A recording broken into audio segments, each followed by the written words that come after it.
Grizzlies, today is Friday, January 13th. I'm Cassandra Caro. I'm Hannah King. And here's what's going on at CHS today. Grizzlies, coming up the week of January 30th to February 3rd is our battle week. This year's theme is Heroes, which are freshmen and sophomores, versus Villains, which are juniors and seniors. More information to come, so get ready, Grizzlies. Club news. Avid Club will be having a meeting Tuesday, January 17th at lunch. FCCLA will be having a meeting for all competitors next Thursday, January 19th at lunch. CSF, spring semester CSF applications are now available in the College Career Center. Applications are due along with $10 semester dues, no later than January 31st, 2023. See Ms. Lind in the Career Center for details. Senior news! Hey seniors, cap and gown payments are due February 15th. See Ms. Harley for more info. Career Center. Follow Career Center News on Instagram at centralhs_college career. Seniors, reminder, the FAFSA/CATA is due March 2nd. If you need help completing the FAFSA or CATA, please plan to attend one of the remaining in-person workshops or schedule an appointment with Mrs. Lind. Seniors, make sure to visit the CHS College and Career page on our website and click on the Scholarship Information tab to learn about the many scholarship opportunities available. This page is being updated daily and deadlines vary. PSAT. Sophomores interested in taking the PSAT this spring can visit the College and Career page to sign up. The deadline is January 20th and the PSAT will be given on February 22nd. SAT. Juniors interested in taking the SAT this spring can visit the College and Career page to sign up. The deadline is February 3rd and the SAT will be given on March 22nd. Ag news. There is a meat judging informational meeting on Friday the 13th at lunch in room 41. State conference applications will be available this week. Sports news. Baseball trials were supposed to start this week, but due to rain, check with Coach Mulligan for details on when tryouts will resume. If you are interested in track and field, practice starts Tuesday, January 17th at Collegian Track. Catch the athletic bus after school. Make sure to get your clearance packet from the athletics website. If you have questions, see or email Coach Atkinson for details. We are looking for the next generation of champions. Varsity boys basketball at Clovis West. Start time 7 p.m. Release after school. Leave time 3:40 p.m. CHS shuttle 5 p.m. East. Frosh JV boys basketball at Clovis West. Start Frosh 4 p.m. JV 5:30 p.m. Release time 12:15 p.m. CHS 12:30 p.m. East. Leave 12:45 CHS 1 p.m. East. Girls basketball versus Clovis West at Central East. Start time for JV is 5:30 p.m. Varsity 7 p.m. Release after school. Leave time for 3:40 CHS shuttle. Boys soccer versus Clovis West at Collegian. Start JV 3 p.m. Varsity 5:30. Release time lunch. Leave 1:30 p.m. CHS 1:45 p.m. East. Girls soccer versus Clovis West at Tice Park. Starts JV at 3 p.m. Varsity 5:30 p.m. Release 12:15 p.m. CHS 12:30 p.m. East. Leave 12:45 p.m. CHS 1 p.m. East. Martin Luther King Jr. was born in Atlanta, Georgia in 1929. Faith was always an important part of daily life, as both his father and grandfather were Baptist ministers.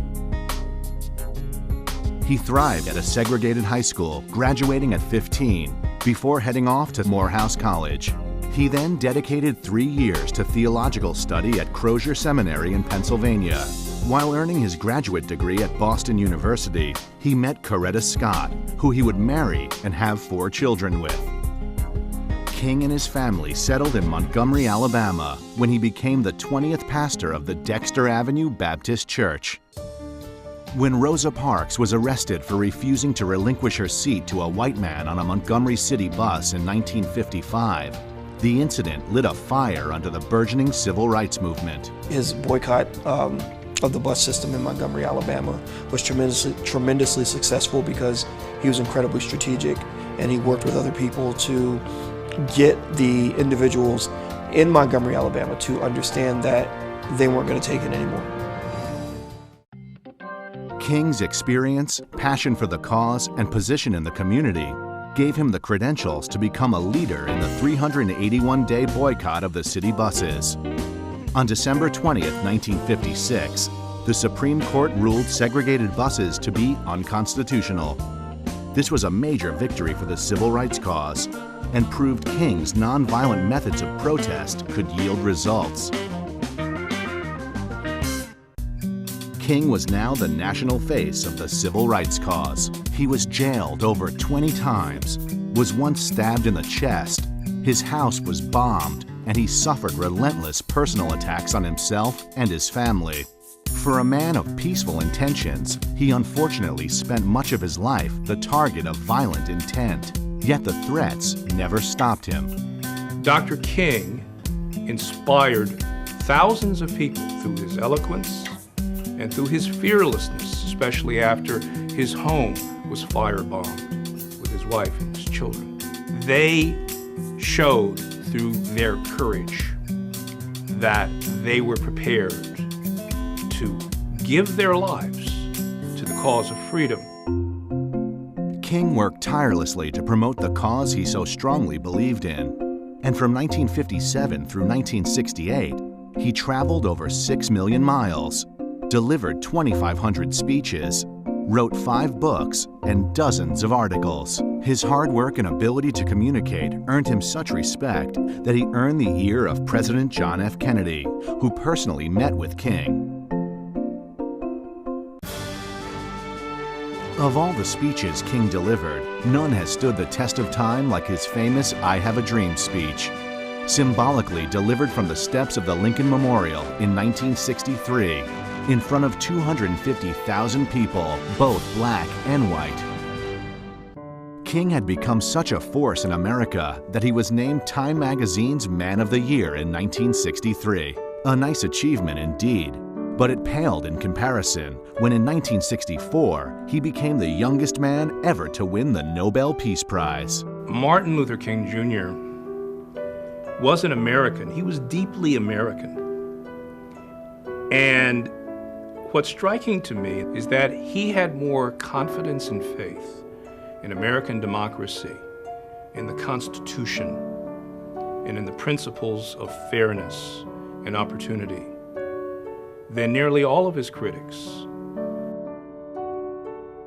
While in Memphis to lead a protest march defending the rights of striking garbage workers in April of 1968, King delivered a rousing speech titled, "I've Been to the Mountaintop." It would be his last. Standing on the balcony of his second-floor room at the Lorraine Motel in Memphis, King was shot and killed. In 1983, Ronald Reagan signed a proclamation declaring the third Monday of every January Martin Luther King Jr. Day, a public holiday to celebrate the man and what he stood for.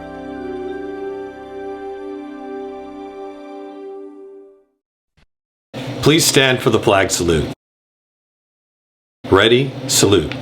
I pledge allegiance to the flag of the United States of America and to the republic for which it stands, one nation, under God, indivisible, with liberty and justice for all. You may be seated.